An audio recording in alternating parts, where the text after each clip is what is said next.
Good morning, students.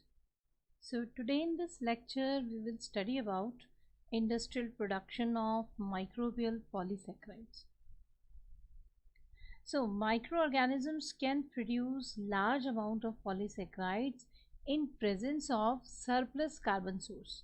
If carbon source is provided in very large amount, excess amount, that microorganisms can produce polysaccharides, right? So some of these polysaccharides act as storage compounds within these microorganisms like glycogen, and other polysaccharides may be excreted by the cells, and which is referred to as exopolysaccharide, and they may be found in association with the cells or may remain in the medium. Now microbial polysaccharides may be neutral like dextran, scleroglucan, or it may be acidic in nature like xanthan and gelan in nature. So acidic polysaccharide possessing ionized groups such as carboxyl group function as polyelectrolytes, and these are commercially very important. So if we look at the applications of microbial polysaccharide, the commercial value of polysaccharide is based on its ability to modify the flow characteristics of the solution, that is viscosity or flow characteristics of the solution. And technically हम इस चीज़ को flow characteristics के लिए term use करते हैं rheology. Now polysaccharides can increase the viscosity, therefore they can be used as thickening and gelling agents. They are used for stabilization of the food, for production of several industrial and pharmaceutical compounds, and one of the important application is for microbially enhanced oil recovery. जो petroleum oil है, underground जो petroleum reserves होती है वहाँ से हम petrol के extraction में microorganisms are very useful. These secrete these polysaccharides, which further increases the flow characteristics and also helps in recovery of the petroleum from the tertiary from the reserve of petroleum, and that type of recovery is called as tertiary recovery of petroleum. Now let's discuss some of the specific polysaccharides and their applications. Like xanthan, it is produced by microorganisms Xanthomonas campestris, and it is used as food additives for stabilization, gelling and viscosity control, that is for preparation of say soft foods like ice cream and cheese. In oil industry it is used for enhanced oil recovery and for preparation of toothpaste, water based paints.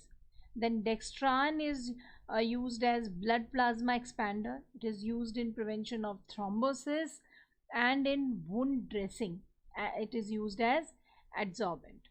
Then in laboratory it is used for chromatography techniques, then in other techniques which are involved in purification, and also as a foodstuff.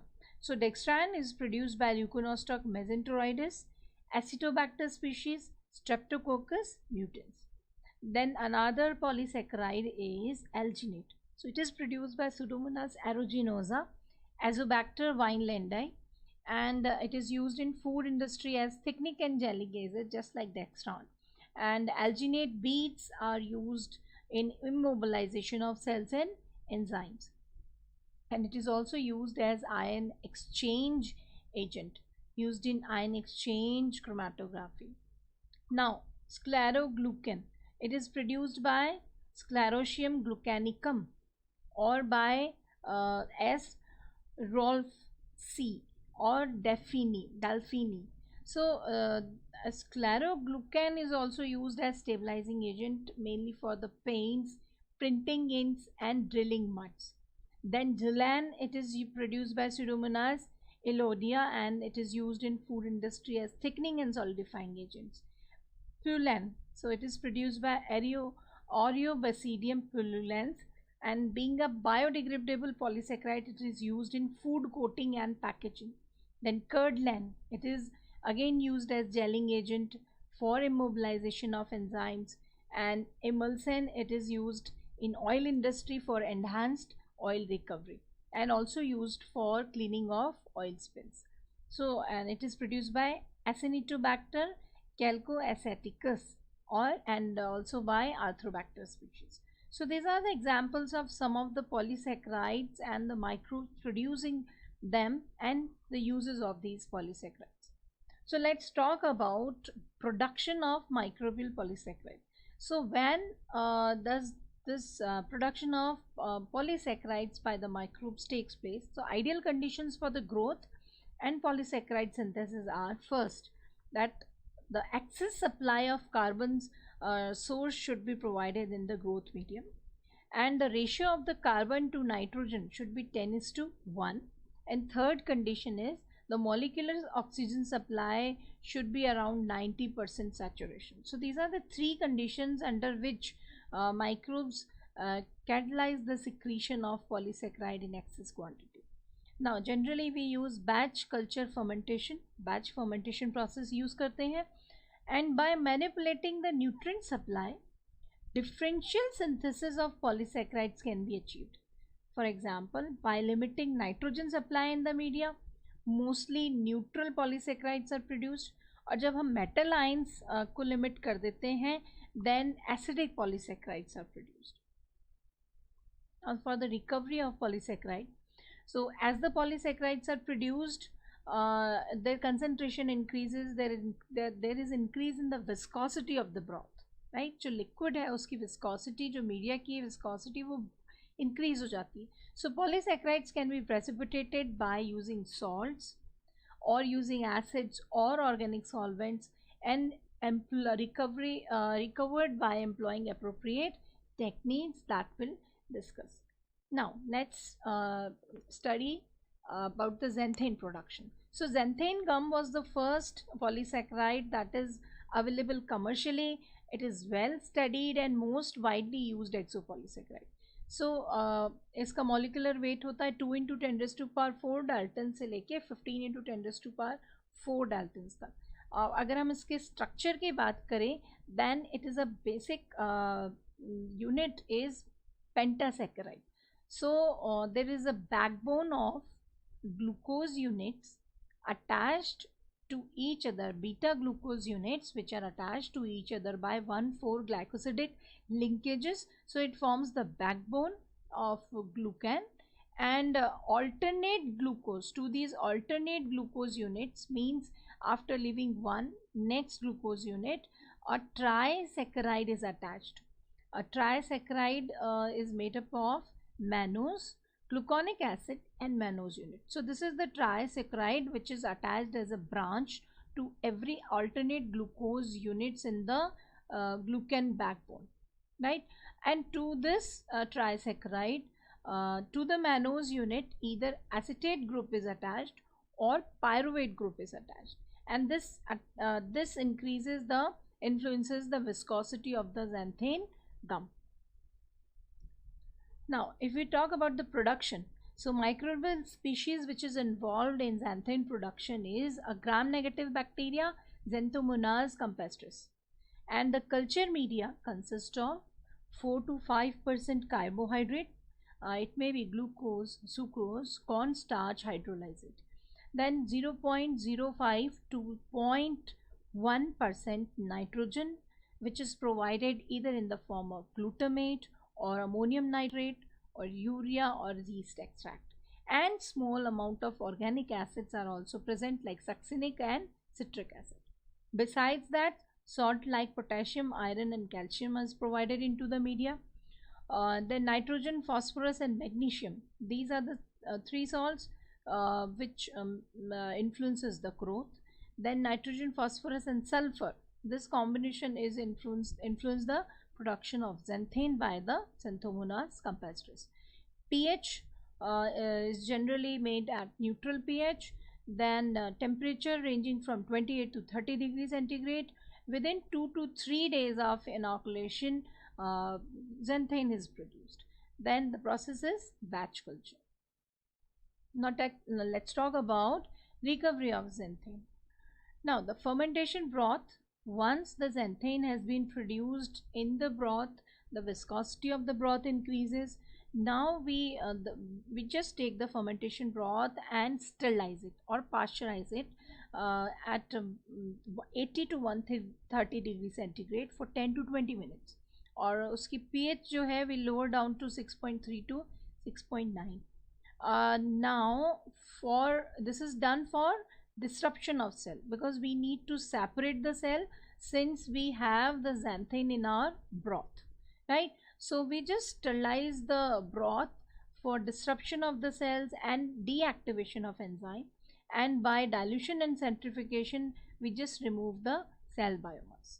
Now from the broth, xanthan is precipitated either using alcohols like isopropanol or methanol, or by adding salts like calcium or aluminium or quaternary ammonium salts.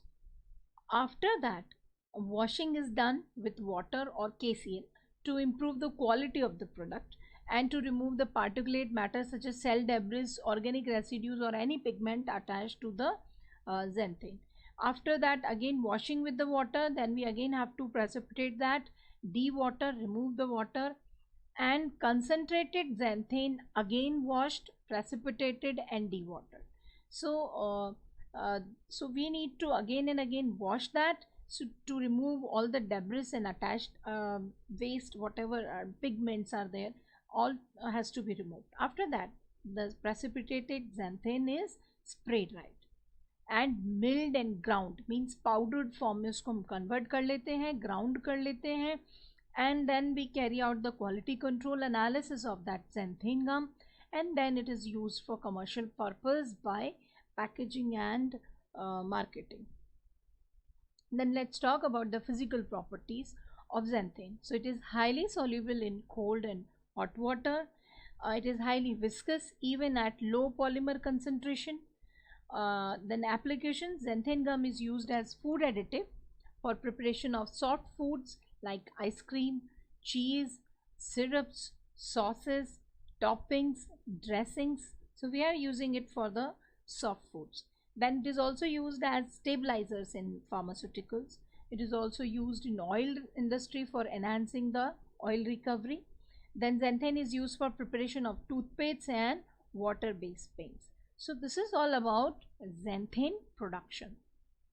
Now, if we want to further improve the production of xanthan by Xanthomonas campestris, then we need to improve the strain by using the technique of genetic engineering. So wild type Xanthomonas campestris can efficiently utilize glucose, sucrose, and starch as carbon source, but not lactose. So and lactose is found in whey, which is generally regarded as the waste while cheese production. So we can use this whey for production of xanthan. So genetically engineered Xanthomonas campestris strains are developed and can be utilized for production of xanthan, since now we have genetically engineered them to use the lactose. They still till now the wild type strains can utilize only glucose, sucrose, and starch as carbon source. Now we have engineered them, that is, we have introduced E. coli, LAC-Z and LAC-Y genes, which are the part of their lac operon. So we have introduced the LAC-Z and Y gene into the from the E. coli into Xanthomonas species, and in Xanthomonas these genes encode for the enzyme beta galactosidase and lactose permease, and under the control of these enzyme under the control of bacteriophage promoter, these enzymes are these genes are transcribed and translated to produce these enzymes, and ultimately this Xanthomonas can utilize lactose as carbon source. So for that, the construct is first produced or introduced into E. coli, and from the E. coli that plasmid or the construct is transferred into Xanthomonas campestris, and in this bacteria the genes are expressed and high quantity of enzyme beta galactosidase and lactose permease are being produced, and now these new strains can utilize lactose or whey very efficiently for the industrial production of xanthan. So this is all about xanthine production and microbial polysaccharide. We'll further discuss the production of various other microbial polysaccharide in my next lecture. Thank you.